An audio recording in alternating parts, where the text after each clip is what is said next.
Si l'encre avait une forme, à quoi ressemblerait-elle?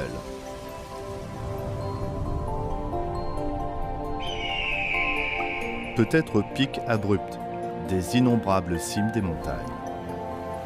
Le ciel et la terre peints à l'encre, le mont Roi si majestueux, se dresse haut depuis la nuit des temps.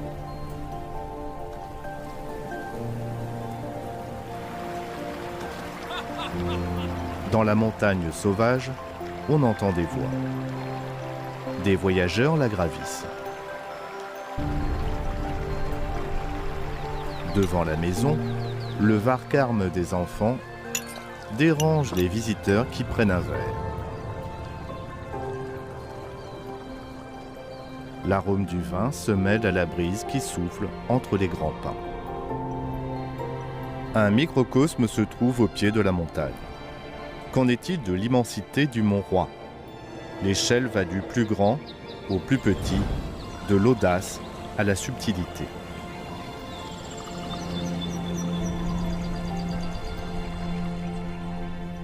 Ce tableau est un chef-d'œuvre de la peinture de paysage chinoise moderne.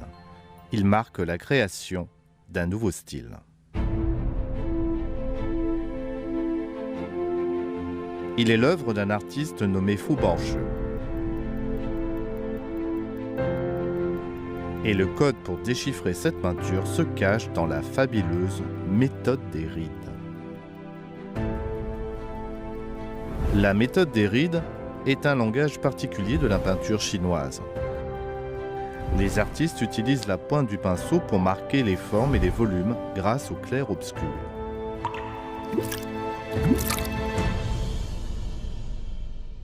皴法这个东西呢，在某种意义上讲，它很像西洋画的轮廓，但是它又不是轮廓。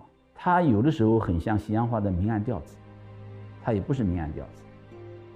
皴法是中国绘画特质当中一个非常显著的标志，只有中国画有。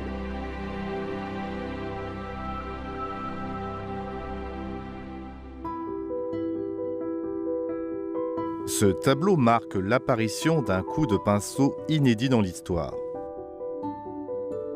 Dispersés, les poils du pinceau font apparaître d'innombrables lignes fines à l'encre grâce à des gestes vigoureux. Le style est libre. Sans linéarité, les traits marquent les volumes et le clair-obscur.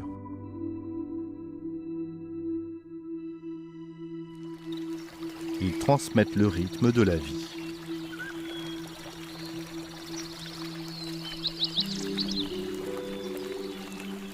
这幅画呢，带有傅抱石先生很典型的抱石村的基本面貌，就是高山仰止。他是把我们传统的攒锋笔法加以发挥，形成他一个个人标志性的符号。 Cette technique sans précédent est née il y a plus de 80 ans dans un contexte de guerre et de souffrance pour une nation. En réponse à l'appel d'utiliser un pinceau pour promouvoir la résistance lancée pendant la guerre sino-japonaise entre 1937 et 1945, Fu Baoshi quitte Nanchang. Après bien des détours, il s'installe à Chongqing.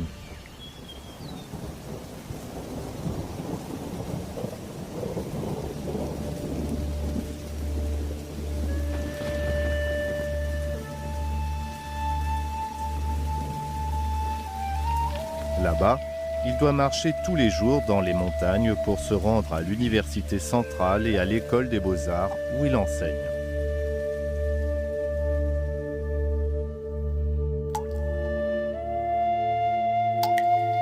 Les montagnes et les rivières de Chongqing sont vastes et magnifiques. Leur beauté majestueuse contraste fortement avec la situation du pays à l'époque. Fu Baoshi ne cesse de se demander ce qu'un professeur d'art peut faire pour la patrie.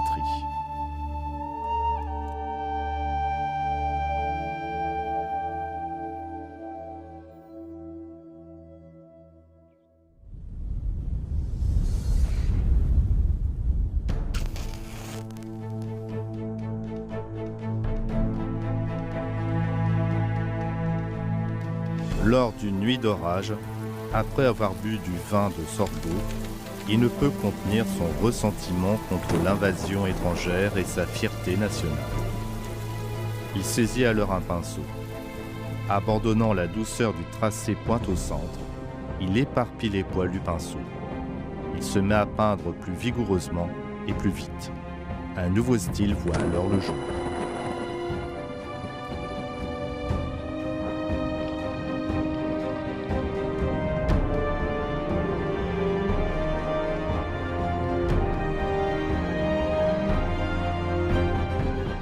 中国历代强调的是中锋用笔，可是傅抱石他把一支笔全部打开，然后自由的把握，使人耳目，不是一新，而是耳目一惊，看到了可以这样的画中国画。En 1942, une exposition d'art a provoqué un choc dans toute la ville de Chongqing, comme une explosion nucléaire dans l'esprit national.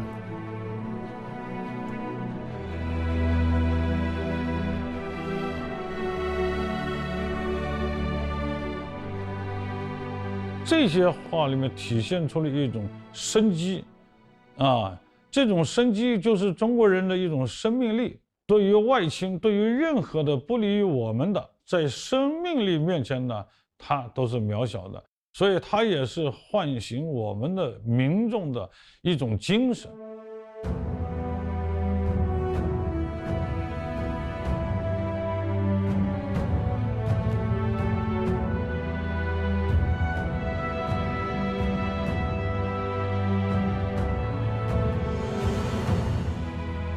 Il ne faut pas prendre les peintures chinoises à la légère.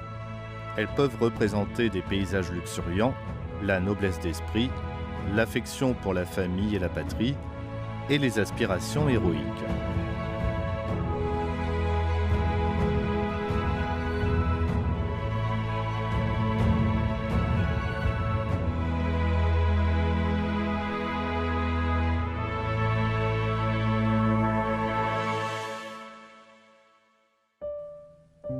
Une dizaine d'années plus tard, la jeune République populaire baigne dans une atmosphère pleine de vitalité. Les temps ont changé et les œuvres artistiques ne peuvent rester les mêmes.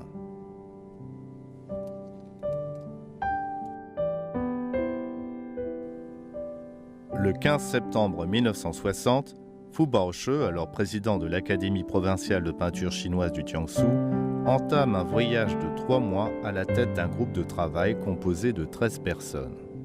Ils parcourront environ 11 500 km à travers 6 provinces. 50年代末到60年代初，我们整个国家欣欣向荣。那么这些画家呢，都在思考一个问题，就是中国画在过去的传统的基础上，如何表现我们取得辉煌成就的新时代。De Sanmenxia au Shanxi, de Yan'an au Sichuan, les monts et les rivières prennent un nouveau visage. Fu Baoshi, qui partageait autrefois la souffrance de la patrie, ne peut cacher son enthousiasme. Lorsqu'il se trouve face au majestueux Mont-Roi, il est à nouveau saisi par l'émotion. Touché par la triste brume de Chongqing, lorsque la Chine était tragiquement envahie, il est maintenant submergé par la fierté et le désir de voir la prospérité du pays.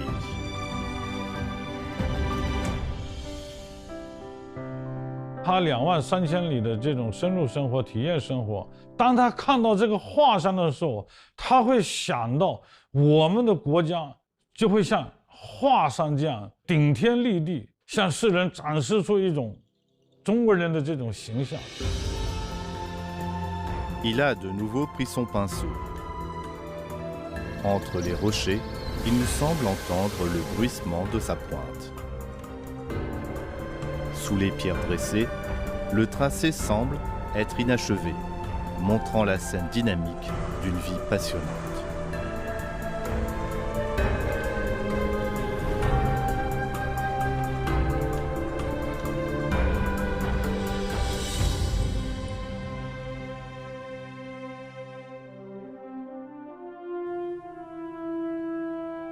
Fu Baoshi a dit qu'un grand peintre est le centre de son époque et que son cerveau est une lampe qui l'illumine.